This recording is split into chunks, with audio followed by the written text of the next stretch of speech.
Hey ladies, listen, as much as I have my moments where I despise femininity, I'm gonna give you a little tip on it, okay? So, for instance, I am here in the Dominican Republic. I am cooking more American style food. I'm sorry about the noise in the background. The only way to put this type of Dominican stove on low, it makes this awful noise. Okay, back to the subject. I am cooking food that I know how to cook, more American style food.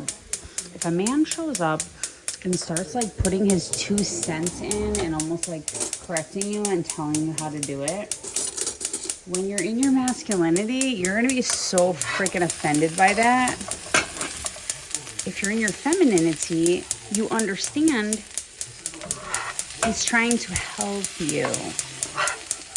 Men try to help by putting their 2 cents in, even when they don't actually understand the topic they're talking about. Okay? Keep that in mind. If you're in the part of the journey where you're supposed to be learning femininity, which is something I think is important. Like, you don't have to stay like that forever, but it is part of the journey. It's part of the process.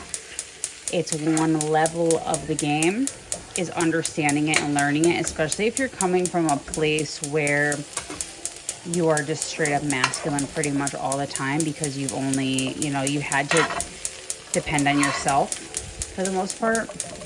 That's normal. But if you're trying to get into your femininity, what I just told you is just a little tip when you're dealing with men. A lot of times they'll do annoying shit, like try to tell you how to do something they don't even know how to do that you already know how to do. Don't get offended. Understand, that's part of provider man mentality.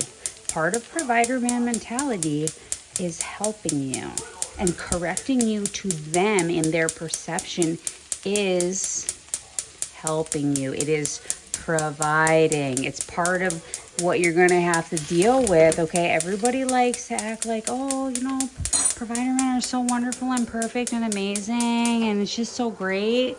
They forget to talk about the downside of it. The downside is they're going to be correcting you all the freaking time. And a woman that's in her feminine will take it as a compliment, like, oh my God, he likes me so much.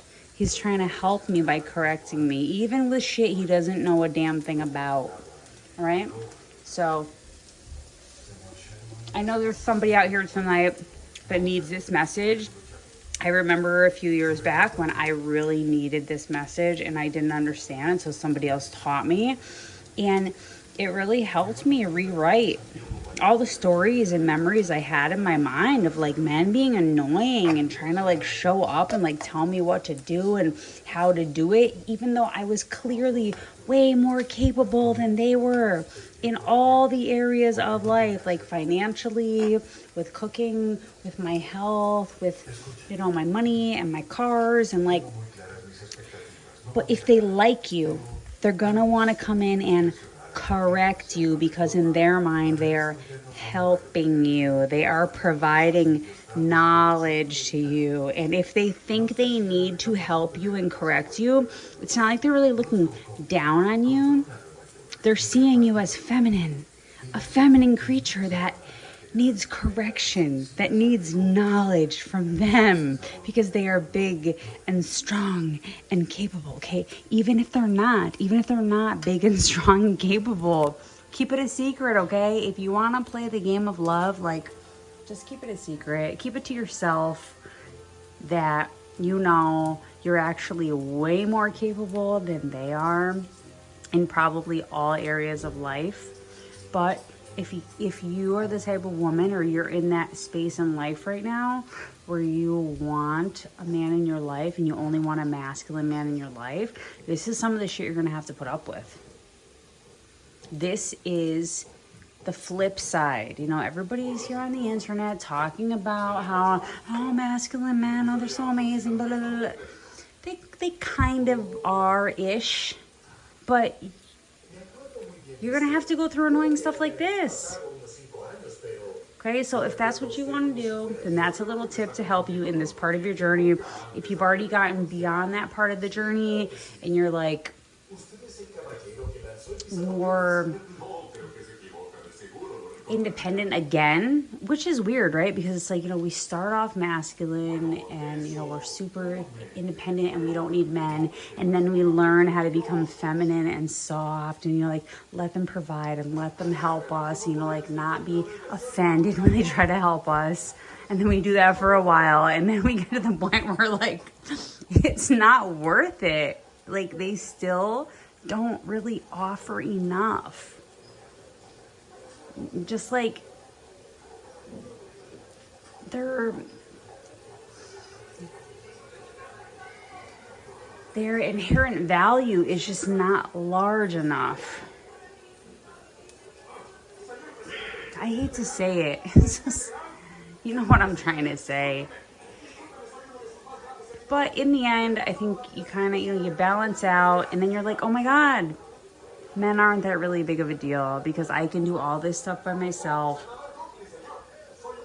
And I'm no longer angry with them. And I don't really feel resentful. And you know what? I can have a man or I cannot have a man. I'll be fine either way. It's totally fine. But I had to go on this long, crazy journey to figure that out. And I'm still independent. But at the same time, I know how to receive. So I can pretty much double my income. I can use my income and I can use his income and I can keep the polarity in the relationship and I can come out a winner in the end of the relationship if it ends. And most relationships do end, ladies. Most of them do end. Keep that in mind. Even if you're married, marriages usually come to an end at some point. So that's my tip for today. And yes, I'm making these a little crispy on purpose, okay? I'm not burning these because I don't know what I'm doing. I'm making them like this on purpose because I like them a little crispy, all right? And I have salmon over here. I've got some salmon. I have broccoli, and I have rice. I have arroz blanco. This is actually a jasmine rice, which is really hard to cook in the Dominican Republic because it's freaking hot out and the rice gets too soft. So, and these kind of stoves are not good. They're not good for Indian rice, I can tell you that. So I've been tooling around with it the past couple days, trying to get the perfect balance of heat and timing to get the rice the right consistency. All right. That's what I have to say today. You know, that's what's going on is over there.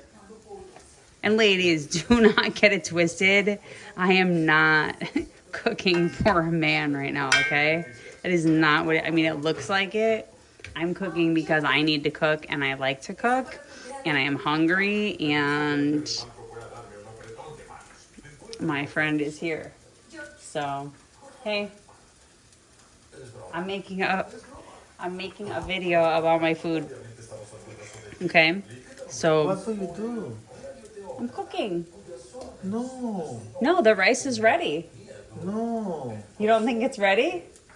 Why don't you think my Indian rice that you've never experienced in your life is not ready? Because you're an expert. He's such an expert. Thank you, Juan. You're helping me with my rice. You're such a good cook. I think you're a chef. Are you a chef? All right, I gotta go. Talk to you later. Bye for now.